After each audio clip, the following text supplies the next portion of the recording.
WWE has an abundance of heel superstars and heel champions right now on WWE television. However, could we be set to see some of WWE's most dastardly villains turn to the good side and become baby faces in the near future? We'll let you know of 5 names that could be set to go from heel to babyface in the very near future on WWE television in today's countdown video.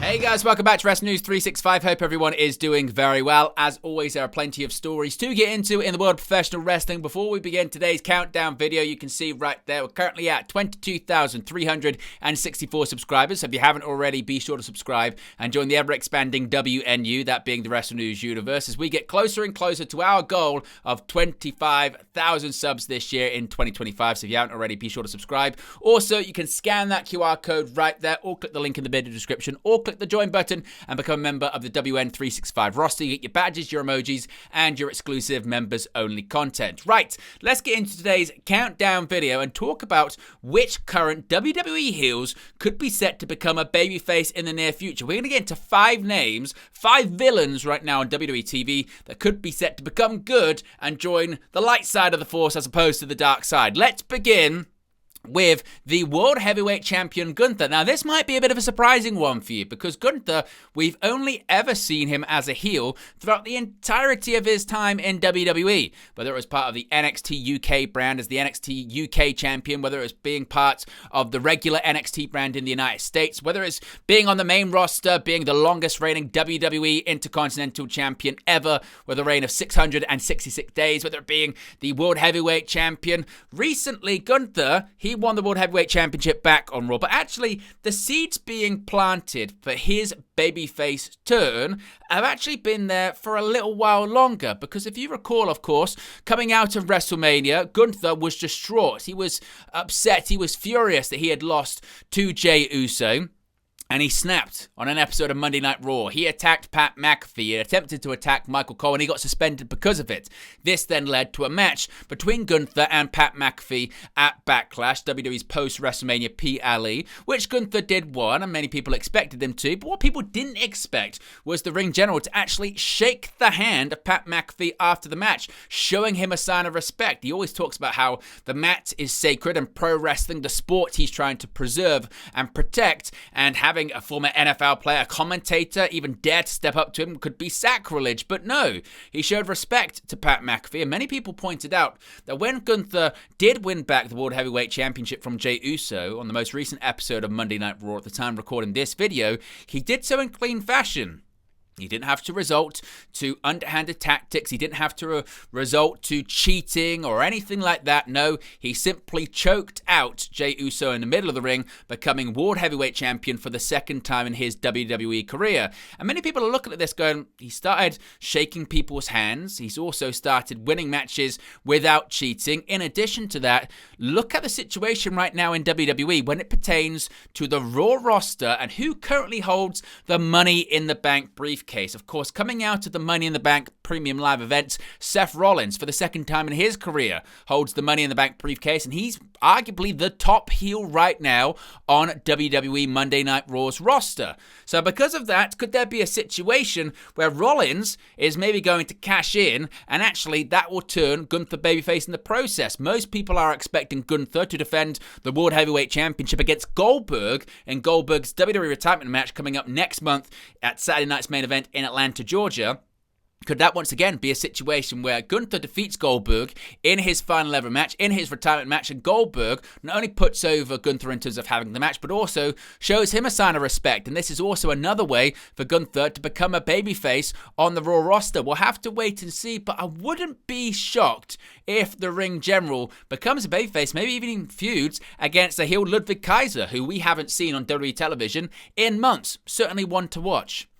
Let's talk about Drew McIntyre. Now, Drew McIntyre, this is an interesting one because you could say that McIntyre's done the best work of his career since he turned heel. How did he turn heel? Of course, he was pointing out the legitimate hypocrisies in everything when it pertains to how suddenly fans and the Raw roster at the time welcomed Jey Uso with open arms, even though Jey Uso was aligned with the bloodline for years and had stifled and held the WWE roster and the undisputed WWE Universal Championship to ransom, helping Roman Reigns retain the title numerous times and cheat to retain the undisputed Universal Championship numerous times as the right-hand man of the tribal chief in the bloodline. He also then continued by pointing out that this hypocrisy also was with Cody Rhodes as he teamed with Jey Uso to win the tag team championship. He pointed out the hypocrisy of CM Punk. For this time, he walked out on WWE and he trashed WWE. He tried his very best to put WWE out of business, and then he was welcomed back with WWE in open arms, and yet people had the nerve to boo McIntyre and cheer CM Punk. It didn't make any sense.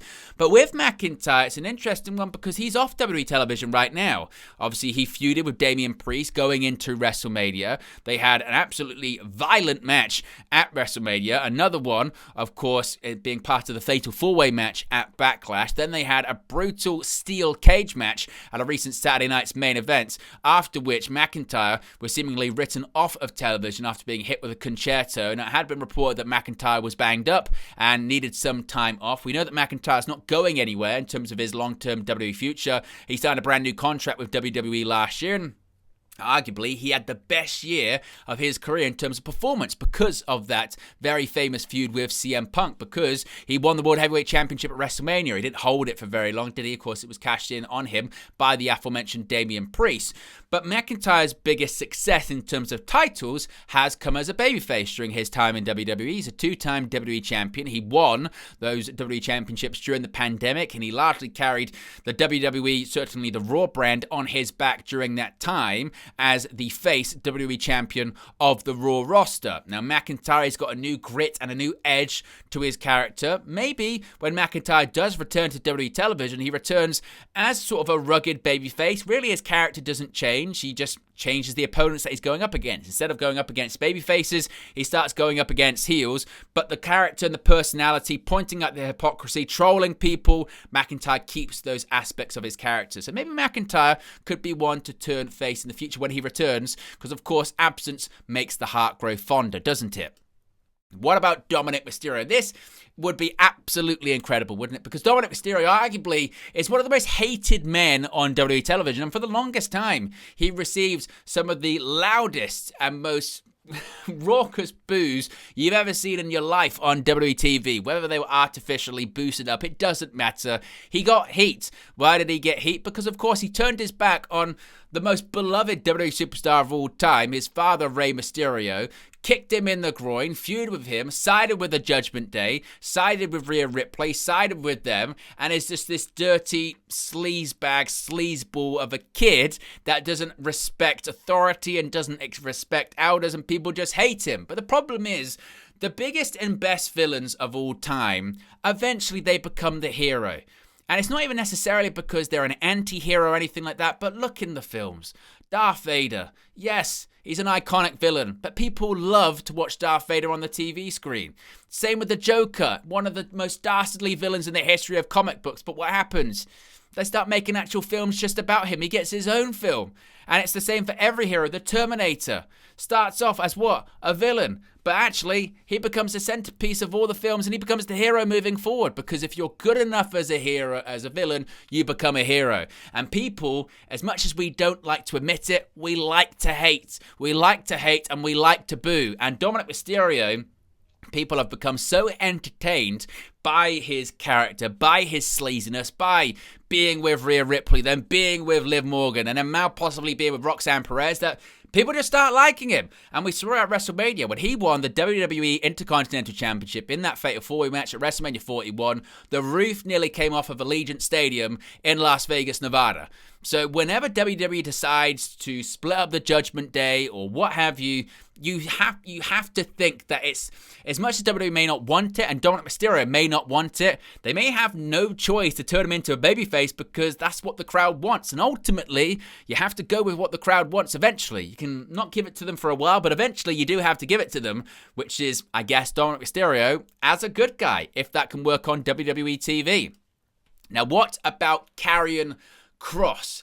Karrion Kross is really one of the latest names in WWE history to be this underutilized talent that everyone on social media and everyone in the crowd wants WWE to use and feature more prominently, but the writers, the creative team, the powers that be in WWE are not giving the fans what they want. For whatever reason, Karrion Kross isn't being featured all that much on WWE television. For months, people have really enjoyed Karrion Kross's ability to get himself over organically with the audience despite a lack of television time. He's been playing the devil on the shoulder kind of character inspired by the likes of Short O'Haire from the mid-2000s. And he got himself over by doing these social media promos and also doing these WWE digital promos on social media, and the small amount of time that he would have on WWE television, the backstage promos and the backstage segments where he'd only have a minute or so to talk, he would still find a way to get himself over and make people interested in his character. And because of that, people started to say, well, he should be featured more. He should be shown more on television, and he wasn't. In fact, he's been shown less and less on WWE television, and that's only made people support him more.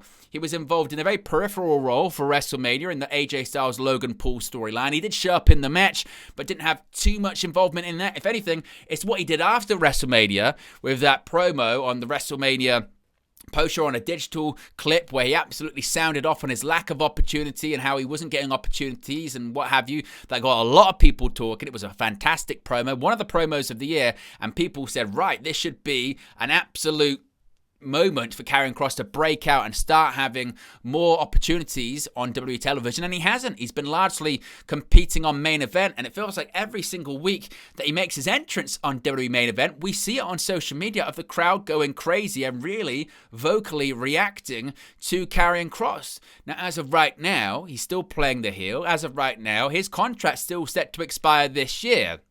But you feel like if WWE finally realizes what they have with this character and they can actually nail him down to a long-term contract, once again, the crowd wants Karrion Kross. They want to cheer this character. And I know that he's the devil on the shoulder kind of guy, and maybe he's meant to be whispering bad things and get people to do bad things. But as I've said, nowadays the audiences, they're much more complex than they used to be. It's not just about good guy and bad guy. Sometimes the audience, they like bad guys. Sometimes they like bad guys doing bad things. The anti-hero's a very real thing.